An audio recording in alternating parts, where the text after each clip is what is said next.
नमस्कार, मैं Rana Yashwant India news पर आपका स्वागत करता हूं और आप देख रहे हैं अर्ध सत्य। प्रयागराज और प्रयागराज की जमीन से उपजा आतंक दहशत का दूसरा नाम अतीक और उसके भाई अशरफ, इन दोनों का अंतिम संस्कार हो रहा है।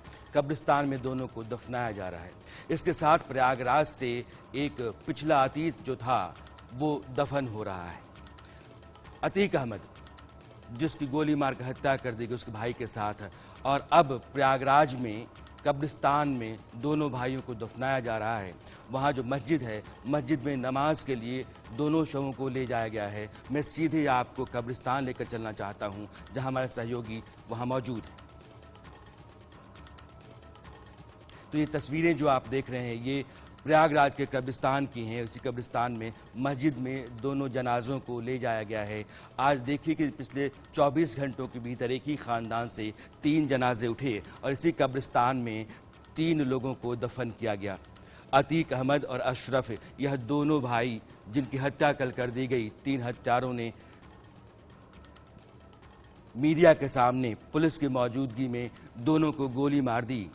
उन दोनों का अंतिम संस्कार आज किया जा रहा है, दोनों को दफनाया जा रहा है। ये सीधी तस्वीरें आप प्रयागराज से कब्रिस्तान से देख रहे हैं।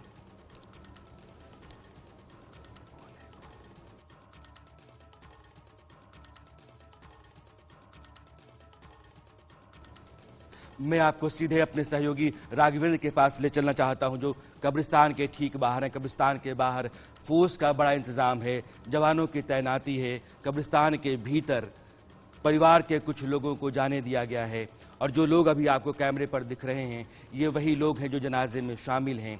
और सबसे बड़ी खबर ये है कि शाइस्ता परवीन, अतीक अहमद की पत्नी, जिसकी तलाश पुलिस पिछले कई दिनों से लगातार कर रही थी। उमेश पाल की हत्या के बाद से शाइस्ता परवीन अंडरग्राउंड थी और अभी तक वो कहीं भी नजर नहीं आई। आज शाइस्ता परवीन पहली बार नजर आ रही हैं, अपने शौहर के जनाजे में शरीक हुई हैं और उनको अंतिम विदाई देने के लिए आज वो आई हैं।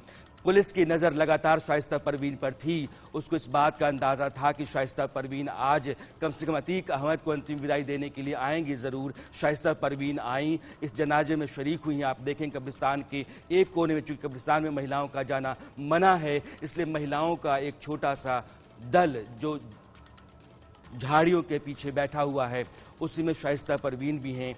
और दोनों जनाजों को ले जाया गया है मस्जिद में, वहाँ नमाज पढ़ी जाएगी। उसके बाद फिर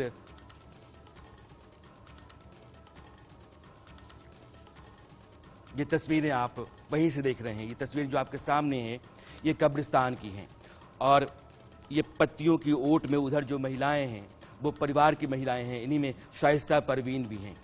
और थोड़ी ही देर में अतीक और अशरफ दोनों भाइयों को दफना दिया जाएगा।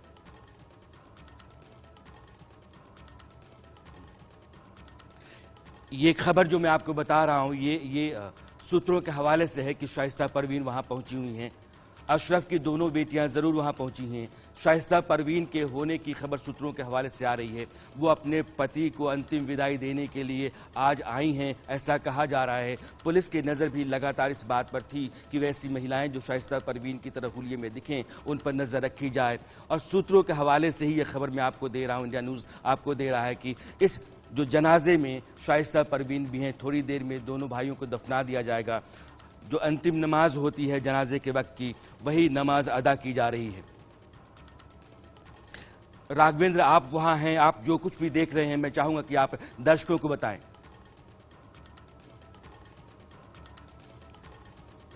बहुत ही मातम का माहौल है।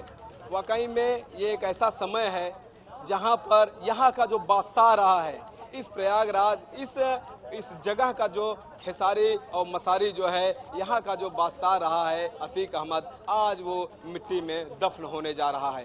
अशरफ, जिसकी तूती बोलती थी इस पूरे क्षेत्र में, आज वह मिट्टी में मिलने जा रहा है।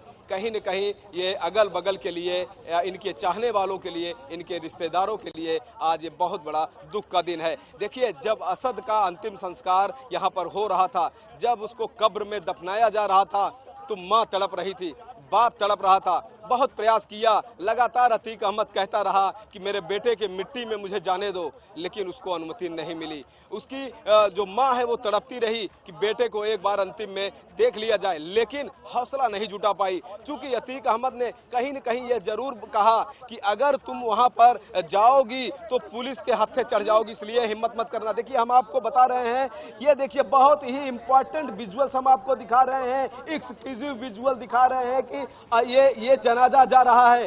अंतिम नमाज मस्जिद से होने के बाद ये जनाजा जा रहा है। अब ये मिट्टी में जनाजा मिल जाएगा, ये कब्र के लिए जनाजा जा रहा है। जो कब्र बनाई गई है उस कब्र में अतीक और अशरफ के शव को रख के वहां पर अंतिम विदाई दे दी जाएगी। अब ये जो साम्राज्य है अतीक अहमद का, ये सदा सदा के लिए ये दफन हो जाएगा मिट्टी में। ये बहुत बड़ी खबर है। यहाँ मस्जिद से जो जनाजा है वो निकल चुका है। चूंकि ये जो पूरा कब्रिस्तान है, यहाँ पर घने पेड़ हैं, यहाँ पर तमाम जंगली पेड़ हैं और इन जंगली पेड़ों के बीच से जनाजा निकल के जा रहा है। शायद आपको बहुत ही स्पष्ट जो वीडियोस हैं वो ना दिखाई दे, लेकिन एक भारी समूह जो दिखाई दिया जनाजा लिया हुआ था वो मैंने आपको दिखाने का प्रयास किया। अब एक और जाकर यहाँ से लगभग 50 मीटर की दूरी पर, चूंकि कब्रिस्तान का एरिया बड़ा है, चारों तरफ बाउंड्री बनी हुई है, तो एक कोने पर ले जाकर देखिए ये कुछ अंधेरे में ये कुछ तस्वीरें आपको मिल रही है। यहाँ पर दिख रहा है कि लोग यहाँ पर जा रहे हैं। अभी हो सकता है कि आपको जनाजा भी यहाँ पर दिखे। और अब सिर्फ केवल आधे घंटे की कहानी और है जब अतीक अहमद अशरफ यहाँ पर दफन कर दिया जाएगा। एक साम्राज्य का यहाँ पर अंत होने जा रहा है, एक जुर्म की दुनिया का अंत होने जा रहा है। हालांकि अतीक अहमद एक अपराधी ही नहीं था, अतीक अहमद 4 बार का विधायक भी था।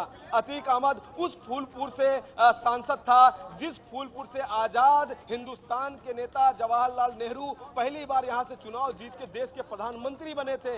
अतीक अहमद उस फूलपुर को चुना और वहां से सांसद बनकर संसद में गया। तो ये बहुत बड़ा सवाल है कि हमारे लोकतंत्र में किस तरह से अपराधीकरण हो रहा है और अपराधी वहां पर जा रहे हैं। अफजाल को भी आप देखिए, वो भी सांसद बन के गया जब उसके और बहुत सारे मामले हैं। तो यहाँ पे देखिए हम आपको ये वीडियोस दिखा रहे हैं जहाँ पर काफी भारी संख्या में लोग, उसके आसपास के लोग, सगे रिश्तेदार ये जनाजा लेकर के जा रहे हैं। ये देखिए ये तस्वीरें आपको दिखाई दे रही हैं। इंडिया न्यूज राघवेंद्र, ये तस्वीरें हमारे दर्शक देख रहे हैं और मेरा अपना अंदाजा है कि 100 के आसपास लोगों की तादाद है जनाजे में जो लोग शामिल हैं। ये रस्म है, जब आदमी इस दुनिया को छोड़ करके जाता है उसके बाद उसके पार्थिव शरीर को मस्जिद में ले जाया जाता है, नमाज पढ़ी जाती है, उसके बाद उसको दफनाया जाता है। नमाज पढ़ दी गई है, पार्थिव शरीर को अब ले जाया जा रहा है कब्रिस्तान में, अब दफना दिया जाएगा।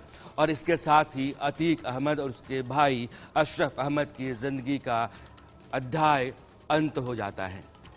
यह एक बड़ा हादसा रहा है, एक बड़ी दुर्घटना रही है और उस हत्याकांड ने जो अतीक का और अशरफ का रहा है, समूचे देश को उसने दहलाया है। तस्वीरें भयावह रही हैं और पुलिस की मौजूदगी में मीडिया के कैमरे जब चल रहे थे उस दौरान दोनों को गोलियां मारी गईं। आज मैं अरसत में इस हत्याकांड के कुछ सच्चाइयों को लेकर के चलना चाहता हूं। वो सवाल जो बुनियादी हैं, बड़े हैं, उन सवालों को आपके सामने रखना चाहता हूं। तस्वीरें आपके सामने हैं। अतीक अहमद उस प्रयागराज में आज दफनाया जा रहा है जिस प्रयागराज में उसके आतंक का, उसकी दहशत का, उसकी गुंडागर्दी का एक राज चलता रहा। उसके डर से लोग कांपते रहे, जुबान भी लोगों ने खोली तो उसकी मर्जी से खोली, उसके फैसले भी लोगों ने माने। हत्याएं, जमीन पर कब्जा करना, लोगों के मकान पर कब्जा करना, अपहरण, फिरौती, यह सारे जो धतकर्म थे वो उसके नाम हैं। 100 से अधिक मुकदमे हैं रहे हैं अतीक के नाम और पूरे ख़ानदान के ऊपर 160 से ज़्यादा मामले हैं, केस दर्ज हैं। और एक ख़ानदान जो आपराधिक छवि का रहा है। अतीक अहमद जिसने 17 साल की उम्र में पहला अपराध किया, उसके बाद अपराधों का सिलसिला लगातार चलता रहा और वो डॉन हो गया, वो माफिया हो गया, वो फिर नेता हो गया, विधायक हो गया, सांसद होगा, उसका एक बड़ा साम्राज्य हो गया और फिर वो माफिया कहा जाने लगा। अतीक अहमद की ज़िंदगी का अंत जिस तरीके से हुआ है वो अपने आप में कई लोगों के लिए सबक है, संदेश है।